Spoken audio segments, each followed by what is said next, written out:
Enseguida viene el doctor Alan B. Rettig. Él es un experto y reconocido a nivel mundial cirujano urólogo pediatra.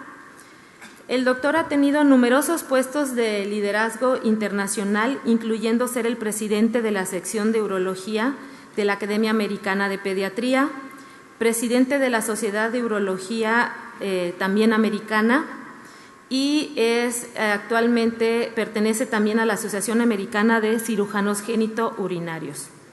El doctor Rettig ha sido un profesor visitante en más de 100 instituciones nacional e internacionalmente.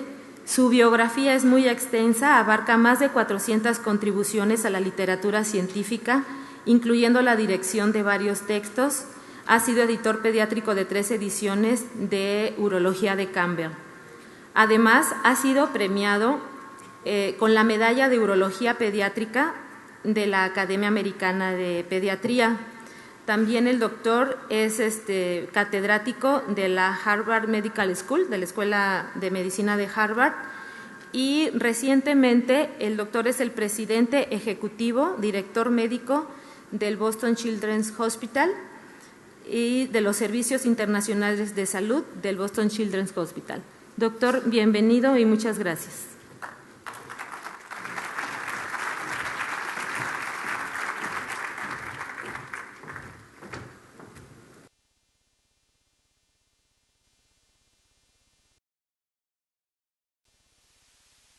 Muchas gracias.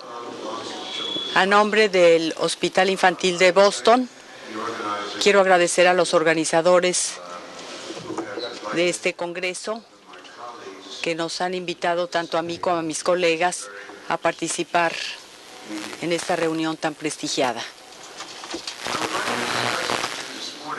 Esta mañana quisiera referirme a un debate que tiene una razón. Desde que la Academia Americana de Pediatría emitió nuevas guías para la evaluación y manejo de infecciones de vías urinarias en niños pequeños, fue la primera revisión de las guías de la Academia Americana de Pediatría desde 1999. Toma en cuenta nuevos datos acerca del diagnóstico y tratamiento de infecciones de vías urinarias, la evaluación de las imágenes y el uso de antibióticos.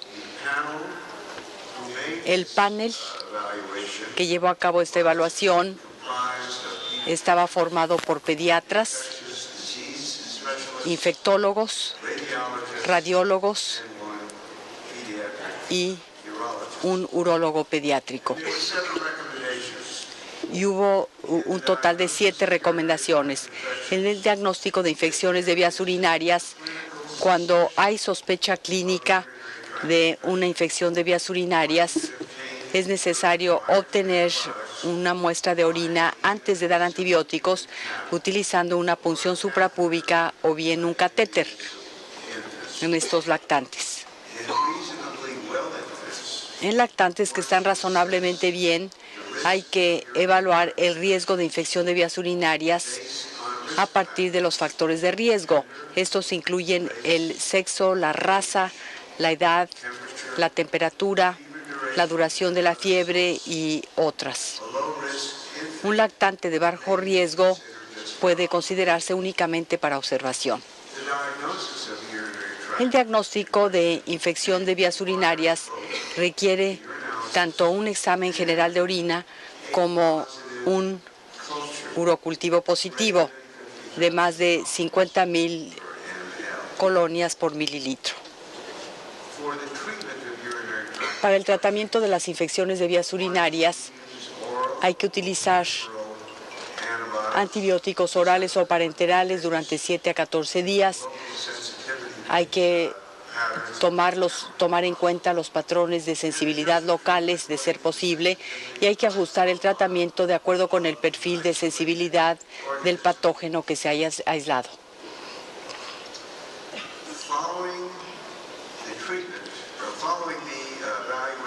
Después de la valoración y el tratamiento de las infecciones de vías urinarias, los lactantes con una infección de vías urinarias febril deben someterse a un ultrasonido de riñón y vejiga. Un cistouretrograma excretor debe posponerse hasta que ocurra la segunda infección de vías urinarias febril, a menos que el ultrasonido sea anormal.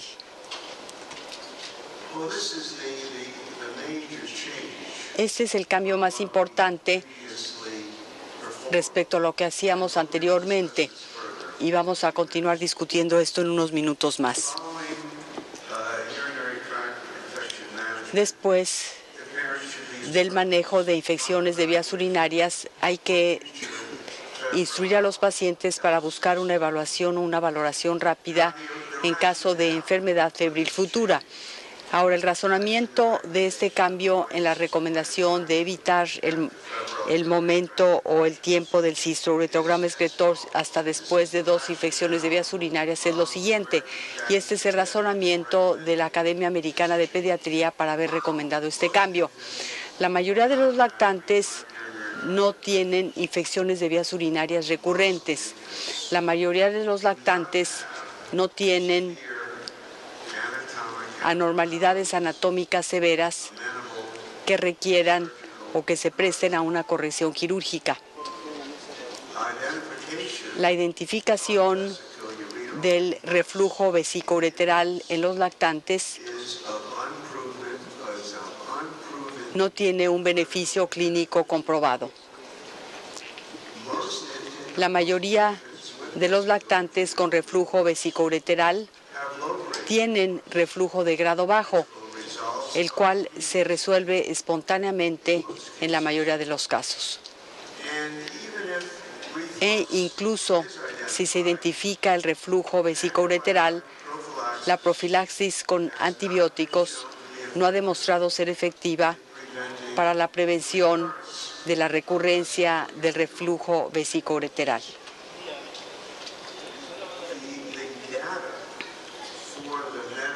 Los datos del metaanálisis para apoyar estas conclusiones fueron altamente heterogéneos.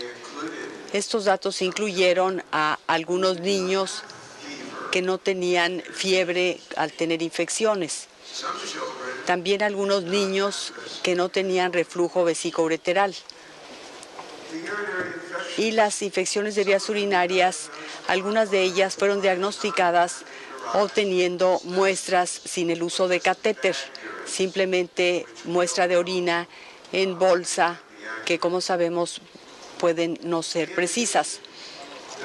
Además, el recientemente publicado estudio de reflujo sueco, que mostró un fuerte efecto de la profilaxis con antibióticos para prevenir las infecciones de vías urinarias, no se incluyó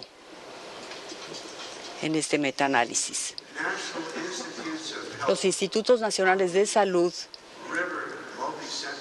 financiaron el estudio multicéntrico RIBUR, del que vamos a hablar en unos minutos más. Este estudio compara profilaxis con antibióticos con un placebo y este estudio RIBUR tampoco se tomó en cuenta en el metaanálisis. Las guías de práctica clínica también implican que detectar el reflujo a través de un cistouretrograma excretor no es necesario porque hay muy pocos lactantes que tienen reflujo severo o grado 5. Sin embargo, todos sabemos que los grados bajos de reflujo pueden ocasionar pielonefritis recurrente y cicatrices renales. Todos los grados de reflujo vesicoureteral pueden detectarse únicamente a través de un cistouretrograma excretor. El reflujo rutinariamente se pasa por alto en el ultrasonido. Únicamente una tercera parte de los pacientes con reflujo grado 4 y grado 5 tienen un ultrasonido anormal. Y la cirugía antirreflujo en un estudio aleatorizado ha demostrado que reduce las infecciones de vías urinarias febriles recurrentes en niños con reflujo grado 3 y grado 4. Las guías de práctica clínica afirman que el aumento en la cicatrización debido a infecciones de vías urinarias recurrentes es insuficiente para justificar someter a todos los lactantes con una infección de vías urinarias febril inicial a un cisto-uretrograma excretor. Sin embargo, la incidencia de cicatrices renales, incluso con una sola infección de vías urinarias, es de alrededor del 5%. Y si uno espera una segunda infección de vías urinarias, como se muestra aquí,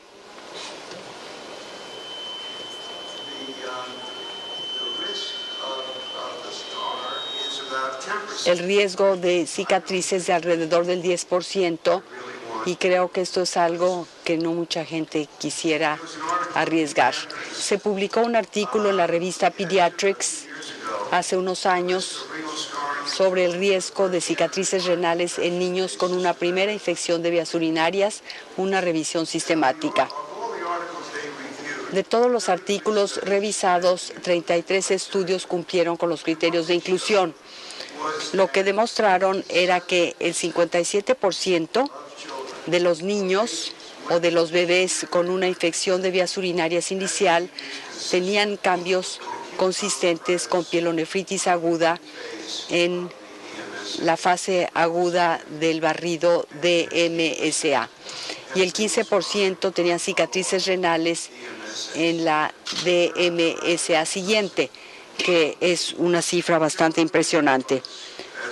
Los niños con reflujo, como todos sabemos, tienen mayor probabilidad de desarrollar pielonefritis y cicatrización renal. Los niños con grados de reflujo 3 o mayor también tienen mayor probabilidad de desarrollar cicatrización. Quiero hablarles un poquito acerca del cisto-uretrograma excretor.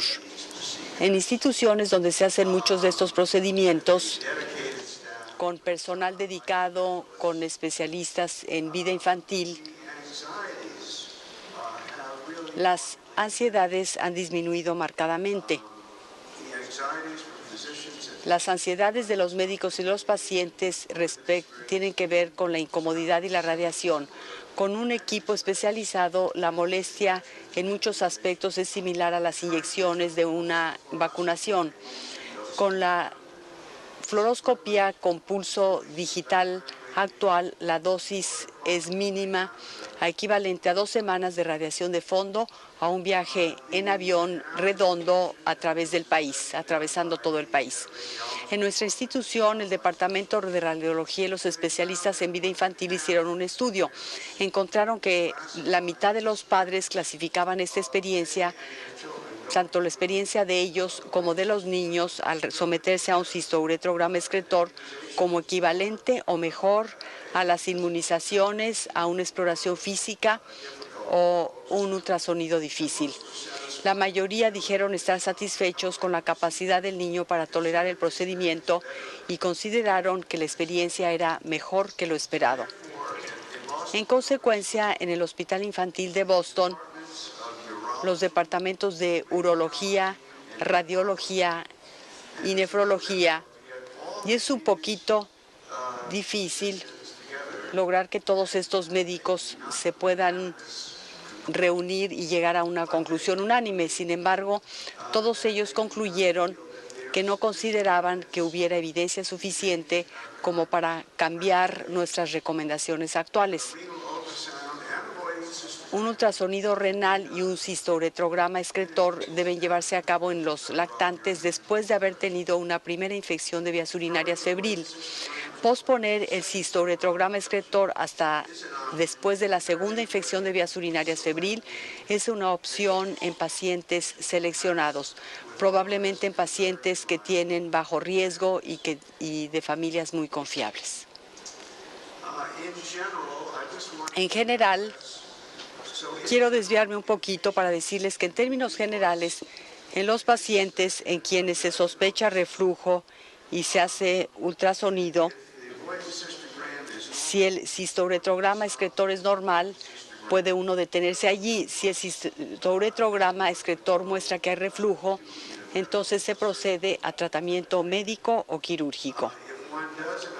Si hacemos un ultrasonido, si se hace en un lactante en quien no se sospecha reflujo y el ultrasonido es normal, entonces no es necesario hacer ninguna evaluación de las vías urinarias bajas. Si el ultrasonido es anormal, obviamente que es necesario hacer un cistouretrograma excretor.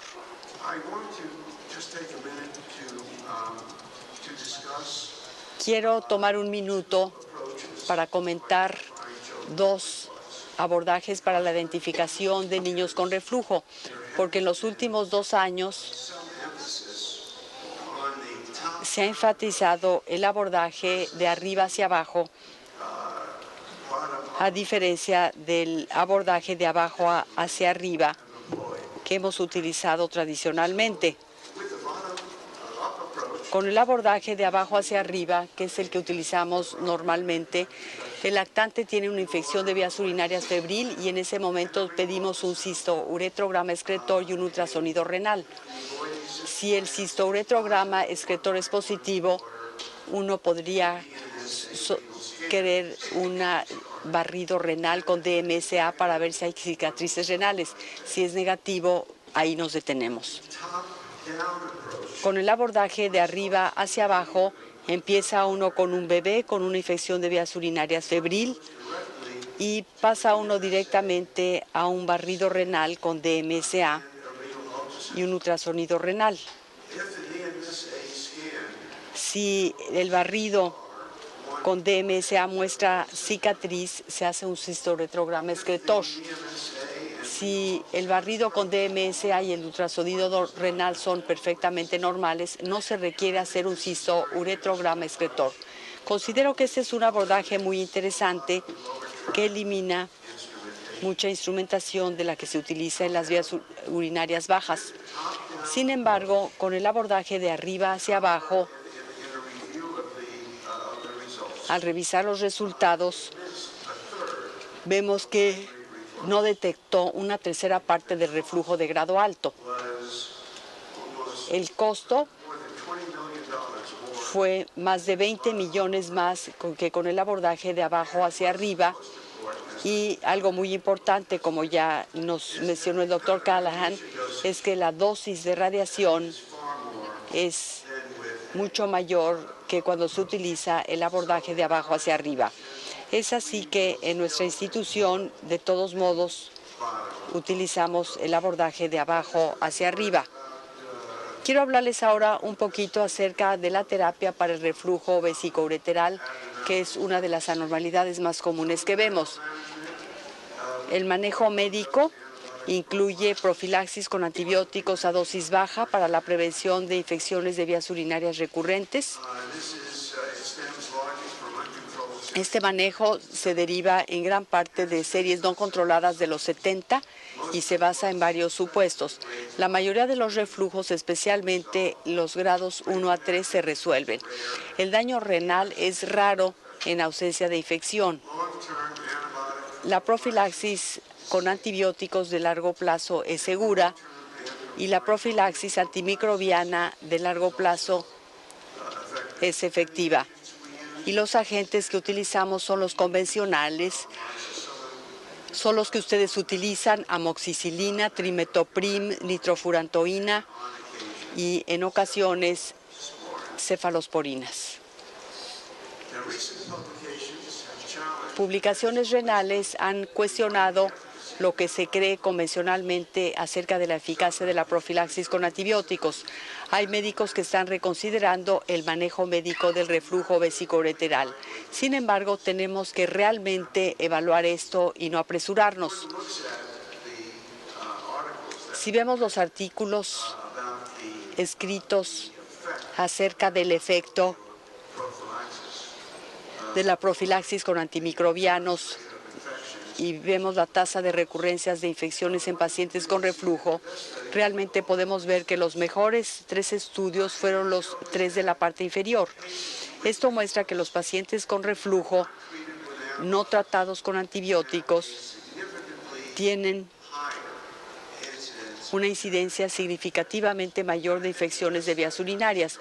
Considero que el mejor estudio de los que están en este cuadro es el estudio sueco, que mostró que el 57% de los pacientes, primordialmente niñas, tenían infecciones recurrentes cuando no se les daban antibióticos, a diferencia de solo el 19% que no las tenían.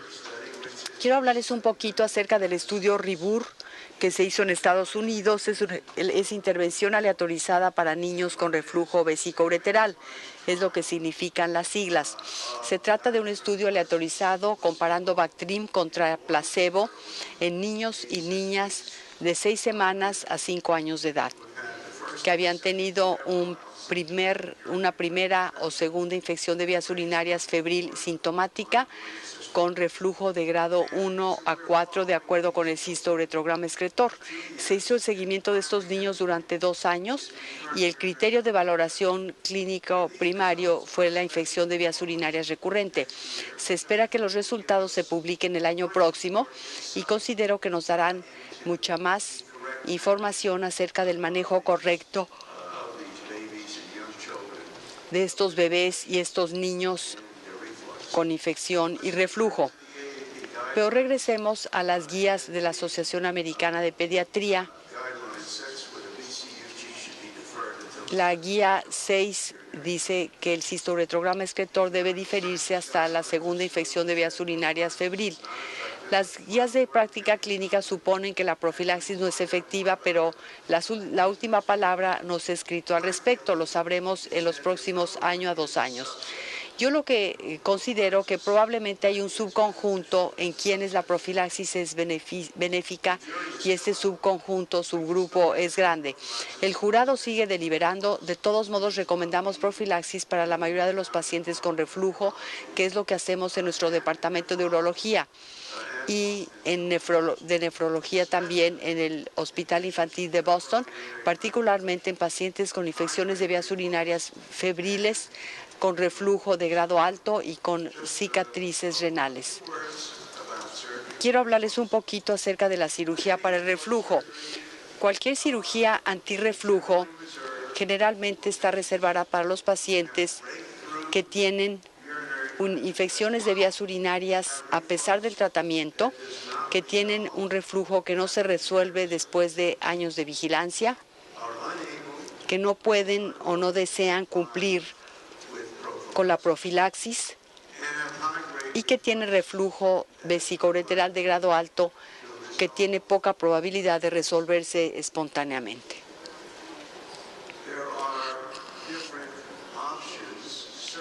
Hay diferentes opciones quirúrgicas para el manejo. La norma de oro o el manejo tradicional ha sido la cirugía abierta para reconstruir la unión vesicoureteral con un mecanismo antirreflujo. Hay un abordaje intravesical y un abordaje extravesical, que son términos quirúrgicos técnicos. La estancia hospitalaria actualmente es bastante corta, yo diría de 1 a 3 días en el hospital, pero realmente la estancia hospitalaria es como de un día. Y algunos de estos procedimientos incluso se están haciendo como ambulatorios. La tasa de éxito que yo tengo es del 95%, pero es todavía mayor, está entre el 98 y el 99%, la tasa de éxito de la resolución de reflujo. Quiero decir unas cuantas palabras acerca del otro tipo de manejo que es sumamente atractivo para todos, para los clínicos, los padres. Se trata de un abordaje de invasión mínima, es un abordaje endoscópico para el manejo del reflujo vesicoureteral.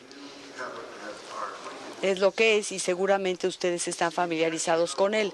Consiste en la inyección de un agente para aumentar el volumen por vía cistoscópica debajo de la unión vesicoureteral.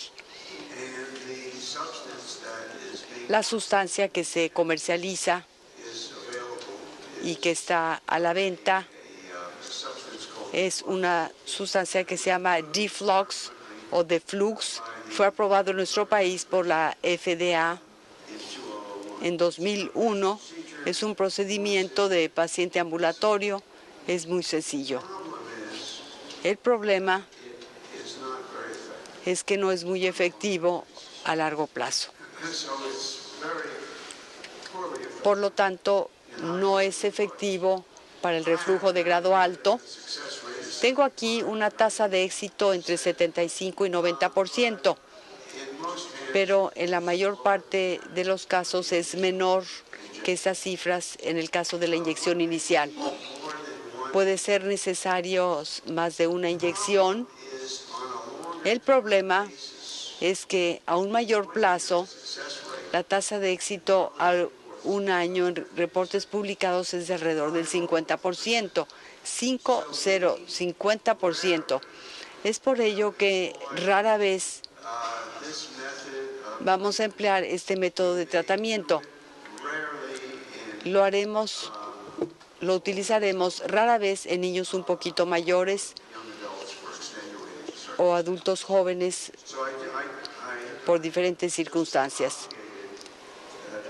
Sentía yo la obligación de obligarles a ustedes acerca de las ideas, acerca de este procedimiento tan atractivo que yo considero tiene un desenlace muy deficiente y creo que lo utilizamos el año pasado en 2 a 3 pacientes y nosotros vemos 1,200 pacientes con reflujo anualmente.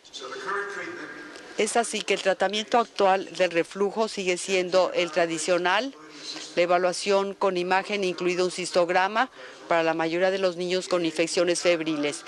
Las guías de la Academia Americana de Pediatría dicen que hay que esperar hasta una segunda infección febril para hacer un cistoretrograma excretor, y esto es muy controvertido.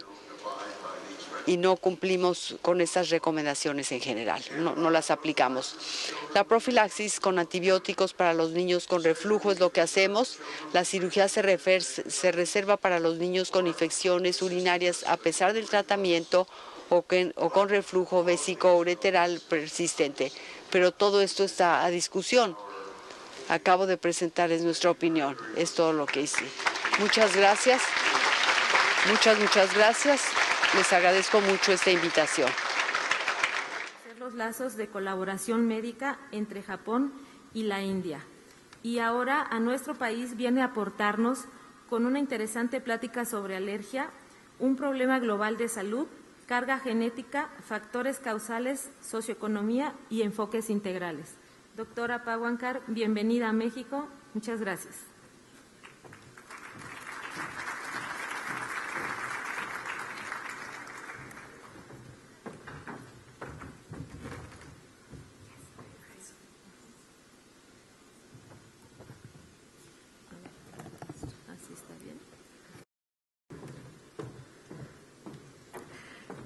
Thank you very much for this wonderful invitation. Muchas gracias por esta maravillosa invitación para regresar a México.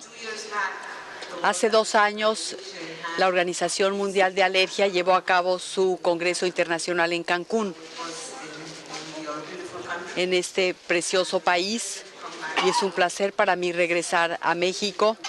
Es mi tercer viaje a México y mi segundo viaje a Monterrey, porque me invitó Sandra hace 2 años a su universidad para asistir ahí a una reunión.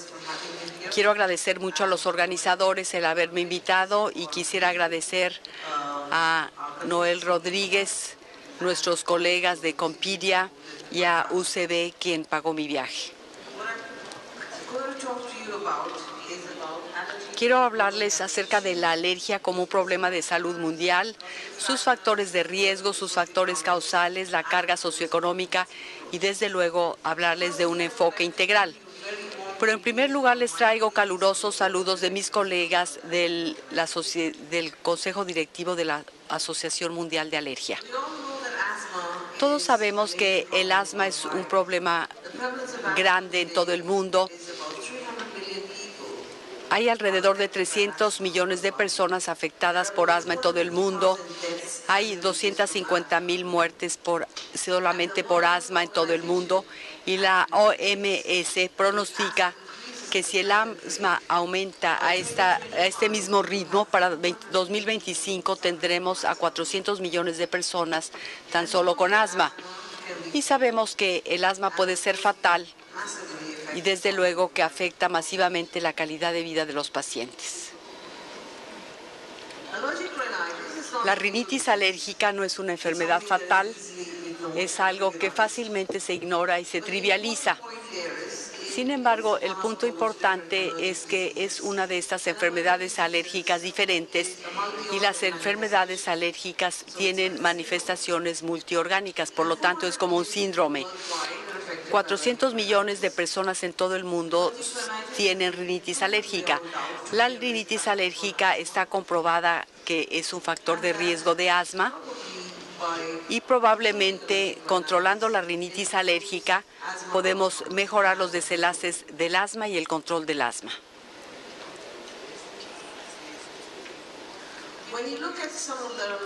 Cuando vemos algunos de los factores desencadenantes de la rinitis alérgica y el asma, encontramos que hay factores desencadenantes comunes, por ejemplo, alergenos que están en interiores y en exteriores, los que están en exteriores como los pólenes de los pastos, de los árboles, los mohos, los ácaros del polvo doméstico, la caspa de los animales, los hongos y los insectos. Y desde luego que tenemos los AINES que pueden ocasionar asma, rinitis y rinosinusitis. La razón por la que les muestro esta gráfica es que todo el mundo ha pensado en esto, pero hay formuladores de políticas de muchos países que piensan que las enfermedades alérgicas son enfermedades de Europa Occidental, de Estados Unidos o del mundo desarrollado. Sin embargo, estas enfermedades van en aumento en gran parte del mundo en desarrollo y por eso les muestro aquí partes de Asia. Una de las características que encontramos en algunas partes de Asia en comparación con Europa y Estados Unidos es que la rinitis perenne o persistente se está volviendo cada vez más común. Vemos aquí algunos de los factores desencadenantes. Los ácaros del polvo domésticos son importantes, así como el polen de los árboles y de los pastos y las plantas. Cuando vemos las tasas de prevalencia de asma y de rinitis, vemos que hay un aumento paralelo de ambas enfermedades. Ya mencioné anteriormente que este aumento o la duplicación en la prevalencia de rinitis y de asma está dándose en gran medida en el mundo en desarrollo, en Asia, en Sudamérica, y por lo tanto nos muestra que ya no se trata de una enfermedad únicamente del mundo desarrollado. Unos cuantos ejemplos más para mostrarles comparaciones de los datos del estudio ISAC. Esta es una muy buena comparación que se hizo en Tailandia, que muestra el área urbana y el área rural. Vemos que tanto en el caso del asma como de la rinitis, tanto en el campo como en la ciudad, aunque relativamente ocurre más en la ciudad, se ve un aumento marcado en la prevalencia tanto del asma como de la rinitis alérgica, comparando el estudio de 1995 y el de 2001. Esto muestra claramente que esto está ocurriendo no únicamente en las ciudades, sino también en el campo de los países en desarrollo. De nuevo, cuando vemos la prevalencia de asma y rinitis alérgica en niños un poco mayores de 13 a 14 años en comparación con el grupo de 6 a 7 años, encontramos un aumento similar en la prevalencia de asma y rinitis en áreas tanto urbanas como rurales.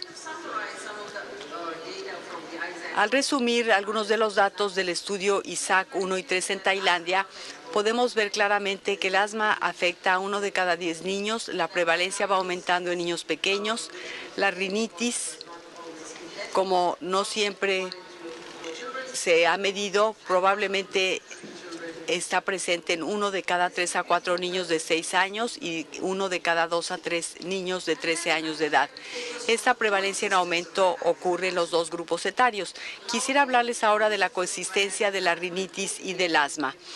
En los dos grupos de edades encontramos que tanto en el campo como en las áreas urbanas hay una elevada prevalencia de coexistencia de rinitis alérgica en pacientes con asma, y también los pacientes con rinitis alérgica tienen del 20 al 30% de coexistencia. Esto es del 50 al 76% de coexistencia entre rinitis y asma. La razón por la que les muestro específicamente datos de Tailandia es que Japón se considera como parte del mundo desarrollado. Al ver el ejemplo de un país en desarrollo, podemos ver que se está convirtiendo en una epidemia cada vez mayor en el mundo en desarrollo. Esto resume algunos de nuestros estudios en la región asiática. Desde luego que esto también está en la página de la Organización Mundial de Alergia y en nuestra revista. Podemos ver que esto se refiere a todos los países. En Japón, la rinitis aumentó del 3.8% en 1984 al 32%. El asma de 4.6% en 1992 a 9.1% en la actualidad. Esto se puede ver en países como Taiwán, Singapur, Vietnam, Bangladesh. Es por ello que abarca una gran parte del mundo en desarrollo. Cuando vemos este aumento en la prevalencia de asma y rinitis alérgica, es muy interesante ver que el aumento va en paralelo. Esto también está asociado con el estilo de vida. Esto, de hecho, indica el estilo de vida, la urbanización, la reducción de la biodiversidad. Todo esto va ocurriendo en paralelo al aumento de estas enfermedades del estilo de vida inflamatorias. Podemos ver aquí también el déficit pulmonar de los niños con rinitis alérgica. Vemos que hay un déficit importante de la función pulmonar en niños con rinitis alérgica y hay varios estudios que también muestran que hay mayor hiperreactividad bronquial y mal control del asma, por ejemplo, cuando la rinitis no está bien controlada. Otra parte importante es estudiar la calidad de vida. Esto es algo que se ignora en grandes partes del mundo en desarrollo porque la gente no entiende el concepto de calidad de vida. Y además hay otras muchas enfermedades que son importantes para estos países. Vimos la calidad de vida en rinitis alérgica utilizando el cuestionario SF36 de su versión en tailandesa. Y como era de esperarse, hubo un impacto importante en la calidad de vida de los pacientes con conjuntivitis alérgica. Es interesante ver también este estudio que muestra una comparación entre rinoconjuntivitis e hipertensión. Lo muestro porque, por ejemplo, Naciones Unidas o la Organización Mundial de la Salud han considerado que las enfermedades no transmisibles son un área patológica importante que hay que atender. Esto incluye las enfermedades cardiovasculares, incluye diabetes, tumores malignos y, desde luego, enfermedades respiratorias crónicas que incluyen la EPOC y, desde luego, el asma en todos los grupos de edades. El punto es que incluso enfermedades como la rinoconjuntivitis, que se trivializan tanto, tienen un impacto muy importante en la salud general, la vitalidad, la salud mental, la salud social, incluso en comparación con una enfermedad a la que se le da importancia como la hipertensión. Cuando se tiene una enfermedad relacionada con el estilo de vida que afecta la calidad de vida, la parte socioeconómica y que tiene factores de riesgo similares y una inflamación similar como base de la enfermedad, pues creo que estas enfermedades también deben considerarse como una de las enfermedades no transmisibles a las que hay que atribuir importancia y reconocimiento, y también hay que intentar reducir la carga de estas enfermedades. Cuando vemos el siguiente punto importante, vemos el impacto de la rinitis alérgica y el asma en la calidad de vida. Esto lo vemos en diferentes países de Asia-Pacífico. Esto fue parte del estudio y vemos que el 27% de adultos y 37% de los niños con asma en Asia-Pacífico reportaron que el asma había hecho que faltaran al trabajo, a la escuela el año anterior. El 40% reportaron haber sido hospitalizados, ir a urgencias o ir a consultas a otras instalaciones de salud, visitas no programadas. Vemos cómo esto se traduce en la carga socioeconómica del país, y esto nunca se considera como un impacto negativo para el GDP. La severidad del asma varió de un país a otro y podemos ver que la ausencia laboral fue más alta en Filipinas y la más baja en Corea del Sur. Quizás en Corea del Sur hay un mejor control, a diferencia de Filipinas, y también hay que considerar los aspectos culturales. La gente tiene menor probabilidad de faltar al trabajo y van a trabajar aunque no se sientan bien. Este es un estudio que nosotros llevamos a cabo, que mostré en la plática anterior, viendo niños con rinitis alérgica y asma. Se hizo tanto en Europa como en Asia. La parte roja muestra el impacto sobre la calidad de vida por el asma únicamente. Cuando los niños de 6 a 11 años tenían rinitis alérgica junto con asma, ese 51% se convirtió en 85%. Aquí vemos cómo las cifras van cambiando. Y esto nos muestra claramente la coexistencia de las enfermedades. Estas enfermedades ya no existen únicamente con rinitis, con alergia alimentaria, con asma, etcétera.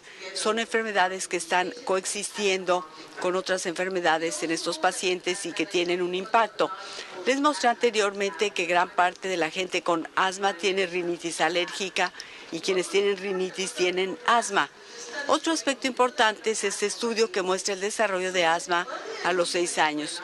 Muestra que mientras más pronto se desarrolle rinitis, pues casi no se ha duplicado la prevalencia de asma en estos niños, a diferencia de cuando se inicia más adelante en la vida del niño. Esto también es un aspecto muy importante. Sabemos que puede haber un aumento en las visitas a urgencias, mayor uso de medicamentos de rescate, más hospitalizaciones en los pacientes que tienen tanto asma como rinitis en comparación con los que solo tienen asma. Este es el estudio que muestra un aumento de las hospitalizaciones. Y si se trata la rinitis alérgica, como mencioné anteriormente, hay menos utilización de recursos y 61% menos hospitalizaciones. Veamos algunos de los factores globales, los aspectos socioeconómicos y de costos de las enfermedades. Estamos hablando únicamente de asma y rinitis, que son solamente dos enfermedades alérgicas cuando hay alergia alimentaria a insectos, reacción anafiláctica, otras alergias, una variedad de enfermedades alérgicas, pero solo para el asma y la rinitis alérgica en Estados Unidos representa hasta 20,000 millones el costo de tratar estas enfermedades. Esto es el costo directo por medicamentos, visitas hospitalarias y costos indirectos por pérdida de días de trabajo, días en la escuela y otros aspectos adicionales. Esto muestra que en toda Australia, en Sur Corea, en todos los países, esto es lo que ocurre. Esto nos muestra muy claramente que se trata de una carga socioeconómica enorme para los países a nivel mundial.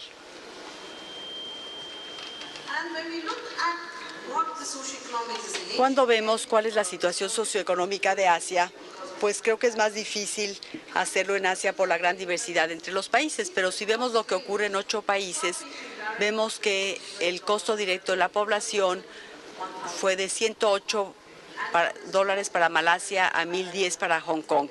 Quisiera destacar que la carga económica es tan elevada que de hecho los costos muestran que el 30% del PIB per cápita es lo que representan contra 2% en Estados Unidos.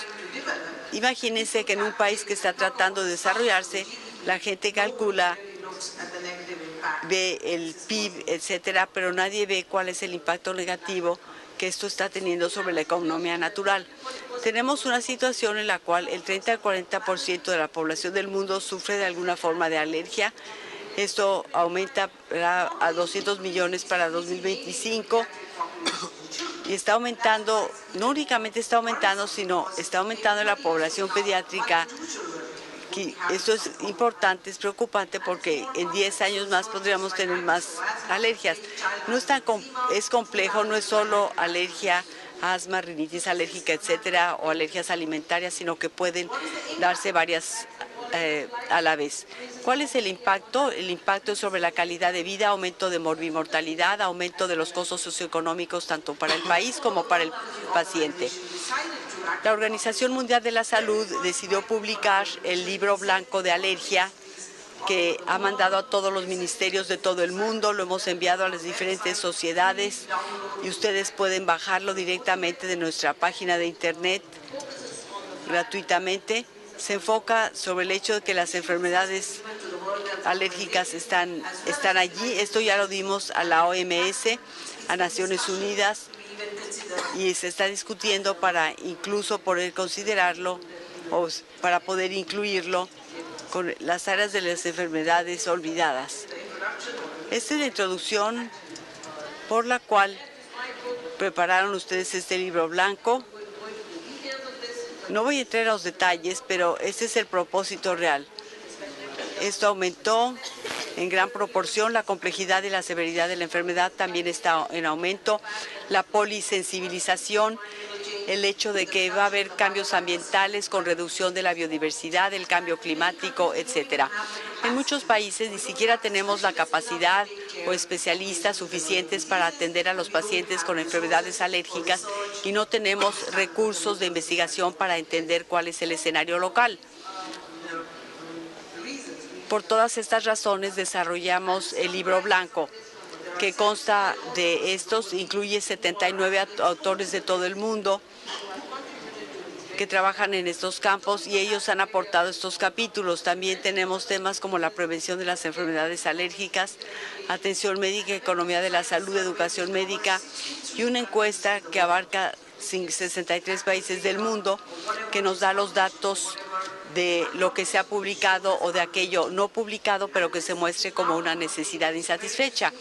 Esto se está actualizando ahora, por lo que pronto tendremos capítulos que no requerirán actualizarse, otros sí requerirán actualizarse y todo está disponible para bajarlo en nuestra página.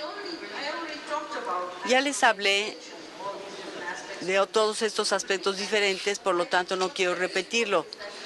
Es importante que los esfuerzos nacionales para abordar un programa de salud pública como este, como el problema que les voy a presentar en Finlandia, son muy importantes. ¿Tengo tiempo? Esto es muy importante, sin embargo, hay muchos obstáculos para lograrlo. Hay satisfacciones, hay necesidades insatisfechas. El diagnóstico no se hace en todos lados, las estrategias terapéuticas no se aplican correctamente, las necesidades educativas y financieras. Necesitamos contar con un enfoque multidisciplinario y amplio para reducir esta carga. Un muy buen ejemplo de esto es el grupo finlandés. El gobierno finlandés y el grupo de alergólogos pediátricos de Finlandia intentaron hacer este reembolso. Esto es lo que hicieron ellos. Podemos ver muy claramente que el reembolso va en aumento. Esta es la hospitalización y la mortalidad que se redujeron. Este es un muy buen ejemplo para decir que si uno realmente va dirigido a estas enfermedades de manera integral, de esta manera sería posible reducir el impacto negativo de esta enfermedad. Que desaparezca, pues creo que todavía esto es un sueño, porque no tenemos ningún tratamiento que pueda curar totalmente las enfermedades alérgicas. ¿Qué podemos decir de las alergias alimentarias? También están aumentando mucho los países desarrollados y en desarrollo. La severidad y complejidad está aumentando. Muchos de estos pacientes con alergias alimentarias tienen asma, eczema, tópico o atópico. Este es un problema porque los pacientes que tienen asma son los que tienen mayor probabilidad de tener anafilaxis y reacciones más fatales y más severas. Ya es la necesidad de etiquetar los alimentos, de tener un diagnóstico adecuado porque las alergias alimentarias pueden ser fatales. El etiquetado de los alimentos no se lleva a cabo en muchos países. Japón tiene una de las mejores leyes son muy estrictos internacionalmente, Estados Unidos y Europa también. No sé si México, pero en muchos países del mundo, incluidos China, India, les faltan a ellos leyes sobre el etiquetado de los alimentos. Y desde luego vemos que puede haber reacciones mediadas que pueden ser mediadas por IgE o no mediadas por IgE. La alergia alimentaria más típica es mediada por IgE. Tenemos, por ejemplo, esofagitis eosinofílica que va en aumento, trastornos digestivos de neonatos que no están mediados por IgE. Todos conocemos las alergias alimentarias. Ustedes habrán tenido pacientes con alergias alimentarias en su consultorio. Es una reacción mediada por IgE. Generalmente ocurre de unos minutos a un par de horas después de consumir el alimento al cual el niño es alérgico. Puede haber manifestaciones en la piel como urticaria, prurito o manifestaciones gastrointestinales, prurito de labios, etcétera. Otras manifestaciones respiratorias como los estornudos, la rinorrea, la sibilancia, opresión en el tórax, disnea, y las más severas como anafilaxis y desde luego incluso el choque y hasta la muerte. Es interesante que apenas el año pasado en Japón, con las mejores leyes de etiquetado de los alimentos, con la disponibilidad de epinefrina y sus autoinyectores, a pesar de todo esto, perdimos a un niño en la escuela. El niño tenía asma. La manifestación inicial del síntoma, cuando el niño no sabía que un alimento contenía queso, dijo no. Nada más tuvo un episodio, no se le administró epinefrina y murió el niño por este episodio de alergia. Considero que tenemos que salvar a niños sanos de enfermedades como alergia alimentaria.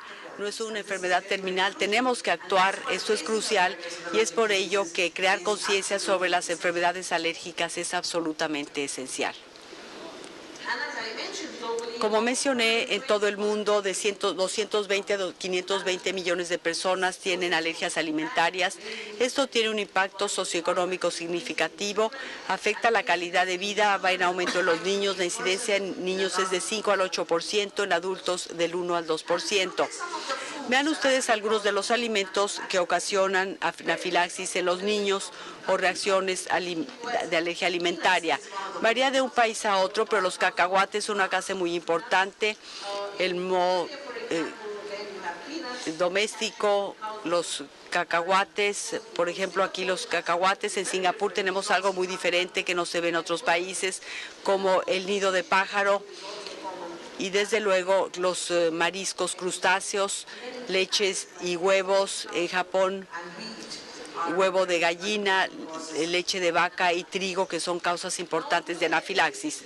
Si vemos la distribución por edades de la anafilaxis en Japón, esta es la distribución por edades. Vemos cómo es algo que ocurre en los niños más pequeñitos.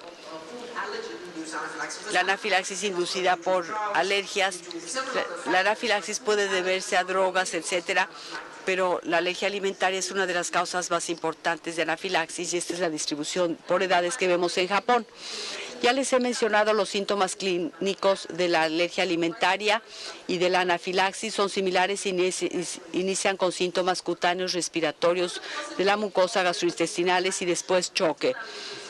Este es el porcentaje de choque anafiláctico entre casos de alergia alimentaria en Japón debido a nueces, trigo sarraceno, cacahuates, trigo, leche. Estas son las causas más importantes de reacciones anafilácticas por alimentos y que ocasionan un número cada vez mayor de casos de anafilaxis en Japón. ¿Cuáles son los retos que enfrentamos? Los retos son múltiples porque, por ejemplo, los autoinyectores de adrenalina son dispositivos que salvan la vida y que deben utilizarse en caso de una reacción anafiláctica en un niño con alergia alimentaria. No sé si ustedes tienen estos autoinyectores en México. En muchos países no están disponibles, por ejemplo, en India, China, en grandes partes del mundo, y hay muchos casos ahí. Hay falta de esto, hay falta de etiquetado de los alimentos e incluso Aun cuando existiera, es muy caro el tratamiento. Los autoinyectores suprarrenales deberían ser como desfibriladores, deberían estar disponibles en escuelas, restaurantes, en los centros comerciales, en los vuelos, etcétera, porque es algo que salva la vida. Imagínense que están ustedes en un vuelo, es raro encontrar un vuelo que traiga un autoinyector para evitar reacciones anafilácticas. Esta es la situación de las personas con alergias alimentarias.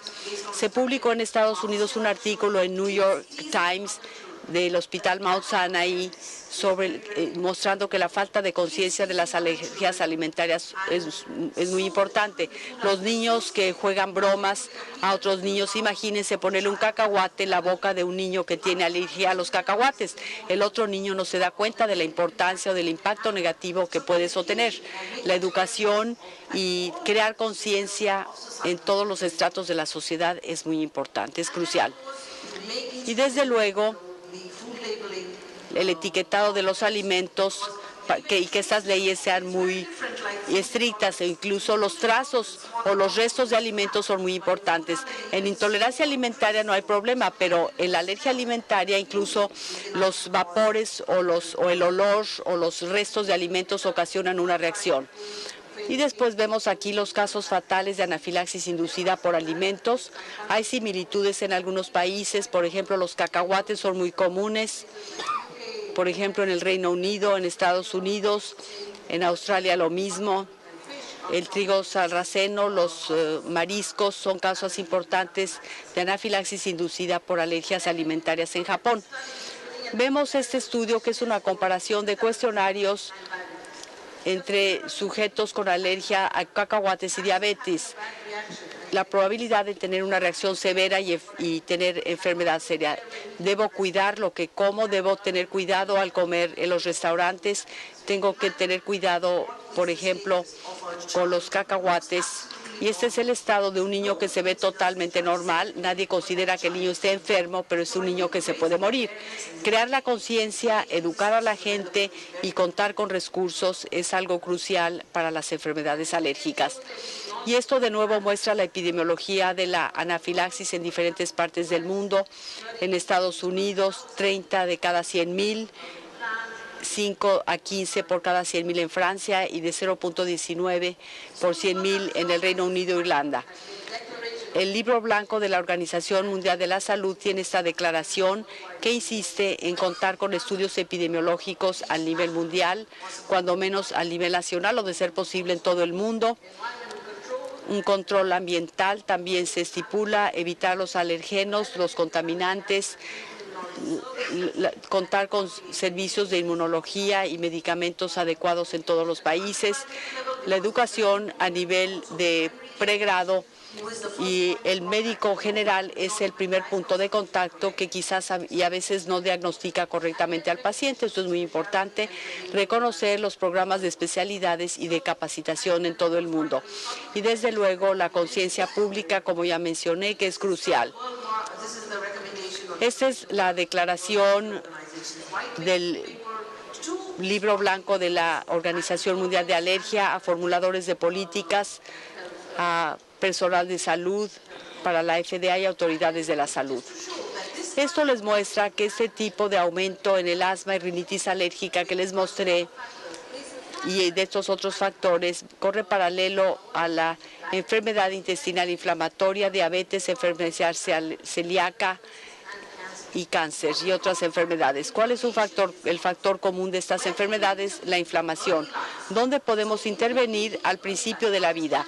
Hay que intervenir al principio de la vida, hay que entender cuáles son los principales factores, cuáles son los blancos, cómo podemos dirigirnos a la inflamación en todas estas áreas patológicas para evitar el aumento de esta enfermedad o de estas enfermedades. Es crucial que los gobiernos y las autoridades y los profesionales de la salud hagan un esfuerzo adicional para ver todo esto dentro de esta perspectiva. ¿Cuáles son las direcciones futuras? Hay que respaldar la salud y no únicamente la alergia. Si uno respalda la alergia, está uno respaldando la salud también, porque está uno terminando con la inflamación. Fortalecer la tolerancia, hay que adoptar una nueva actitud hacia la alergia, evitar alergenos y reconocer y tratar las alergias severas tempranamente. Digamos que el médico pide pruebas de alergia y le dice suspenda 40 alimentos. Esto no es adecuado, hay que hacer una prueba de provocación oral con alimentos, asegurarse de que ese alimento está ocasionando la reacción y únicamente de esa después de esto se indica que hay que evitar los alimentos, si no esto va a tener repercusiones sobre la calidad de vida. Entender esto es esencial, hay que mejorar la calidad del aire, evitar factores como el tabaquismo, reconocer y tratar las alergias severas tempranamente. Para poder hacer eso, al prevenir las alergias, ¿cuáles son los indicadores? La prevalencia de asma, rinitis alérgica y dermatitis atópica que se reduce en el 20%. Esto debe ser una meta, una reducción de cuando menos el 20%, aumentar la tolerancia a los alérgenos en la población, únicamente aquellos a los que la persona es alérgica, mejorar los diagnósticos de alergia. No hay que alentar diagnósticos no basados en evidencia o pruebas no basadas en evidencia. Hay que usar pruebas de alergia con certificado de calidad. Hay que reducir las alergias relacionadas ocupacionales o laborales. La gente tiene que entender esto. De nuevo, el indicador es reducirlo en 50%. Hay que enfocarse en las alergias severas y reducir los episodios, tener un mejor control, reducir los costos que ocasionan las alergias. Esas son las diferentes cosas que ha establecido el grupo finlandés. Y las predicciones futuras. Se está utilizando cada vez menos farmacoterapia y en estos campos de enfermedad estamos hablando de biológicos y biosimilares. Estamos utilizando fenotipos y medicina personalizada. En el futuro vemos la interacción entre el ambiente, el microbioma, que es la barrera, la interacción con células humanas. Estamos viendo esta interacción y entendiendo cómo podemos dirigirnos a estas enfermedades inflamatorias al principio de la vida. Esto es crucial para un mejor control de enfermedades y para reducir la carga de enfermedades no transmisibles. Otras direcciones en el futuro. Todos tenemos SLIT, inmunoterapia subcutánea y lingual o SLIT, pero también hay que tomar en cuenta la nutrición, una dieta saludable. Los probióticos pueden desempeñar una función, el ejercicio físico, conexión con la naturaleza, la biodiversidad y desde luego los diferentes factores que pueden afectar la inmunidad adquirida e innata. Estos diferentes factores juegan un papel crucial en las direcciones futuras. Quisiera concluir diciendo que la alergia es una disfunción inmune e inflamación de largo plazo. Es como una sombrilla o un paraguas que abarca todas estas enfermedades y al mismo tiempo tiene coexistencia. Por ejemplo, hay episodios de asma con obesidad. El asma interactúa con la obesidad, con trastornos endocrinos, alergias alimentarias. Hay otras enfermedades inflamatorias crónicas que coexisten con esto. Es como una enorme sombrilla a la que hay que dirigirnos. Finalmente, quiero invitaros al Congreso de la Organización Mundial de Alergia, que se llevará a cabo en Milán del 21 al 26 de junio, 22 al 26 de junio con la Academia Americana. Será un congreso científico maravilloso. No se lo pierdan, asistan y tratan de ver si pueden asistir a esta reunión que les queda más cerca en Chicago. La segunda semana de diciembre es en el corazón de Chicago. Es un muy buen lugar para ir de compras, hacer las compras navideñas. Pueden ir de compras y oír los últimos avances de inmunoterapia y biológicos. Tendremos reguladores de la FDA, de la EMEA, que van a asistir a esta reunión. Es una gran oportunidad de obtener información actualizada que les pueda ayudar en su práctica y en su trabajo científico. Muchas gracias.